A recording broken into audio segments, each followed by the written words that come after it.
Hi, hello everyone, this is aGoToA from the Game of Thrones of Ascension. It's Pangea 1086, the game where someone ascended. Or the turn where someone ascended. My good ally Baritos beat me to claiming all the thrones. I was never really going to get into war with him, I don't think. And he was massive. I didn't quite realize how big he was.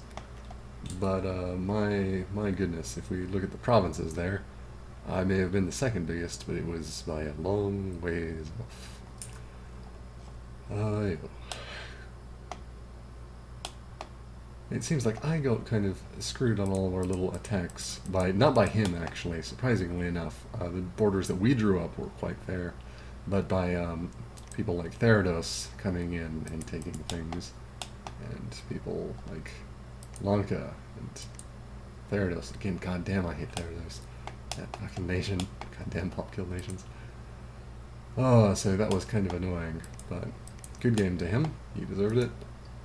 Oh, he got a blood magic bonus gate right there, too. Only 10% though. Okay. But yes, this is the end of a Game of Thrones of Ascension. I hope you enjoyed this. I think it was a pretty fun game. I learned Solar Brilliance is pretty good against demons. It turns out it's even better on Pangea, even though they don't have any astral magic, because all of their troops recuperate. And it's pretty good with Gift of Health for the same reason. So, okay. Let's take a look at the graphs. Here are the provinces. As I said, Veritas was gigantic. I may have been, like, winning the 2 or 3 wars or whatever that I was in, but he just had so much stuff, and he had a bunch of unclaimed thrones to kind of hide what he was doing, which was very smart. I want to keep that in mind. Fort's the same deal. He has a lot more provinces than I do. Although, if we look, apparently, since I talk with him a lot, and he watches these videos, Cold Blood Lord, he thinks that Barathos is a very weak nation early, which, if I see Barathos in another game, I'm going to find that out, and I'm going to try and kill them. And here's the Outer Dark drop. Because the only thing they really have to defend with is elephants. Elephants are very expensive, and their troops are all fairly mediocre. None of their mages are terribly good. Their sacreds aren't that great. Although if they took like a double bless on their sacreds, they'd certainly be able to defend themselves, but you're not really getting much more out of that double bless. That much land gives you gem income even over the people who cast gem globals. My research was incredibly poor the entire game. Which is not terribly much of a surprise being Pangea. I did win the Dominion War though, and I might have actually just won the game if Underdark hadn't been casted, because of how much Dominion I was pushing.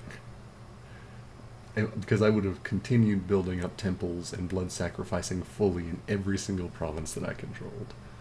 And that would have been far too many temple checks for basically everyone, especially if I had managed to snag the throne of the Pantocrator. That means that any versus check would have gone essentially in my favor, and it would have been a very, very fast dom kill, I think, on the entire world. In addition, I probably could have cast Enchanted Forest to get even more temple checks out. Army size, as you can see, every major battle, or every time I suicided a bunch of Maenads. However, I also just got tons of Maenads every turn for a long time. I think this is probably where I lost a bunch of satyrs, or a bunch of white centaurs in the early game. You know, you can see Lanka's armies just being routed as well. And they kind of coincide with when I lose a lot of Maenads sometimes.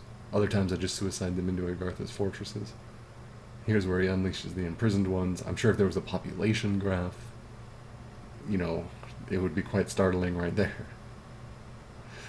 That spell, I guess, basically conscripts all of your capital into horrible demons. Okay. But, as I said, hope you all enjoyed that. This was the Game of Thrones of Ascension. Have a good one.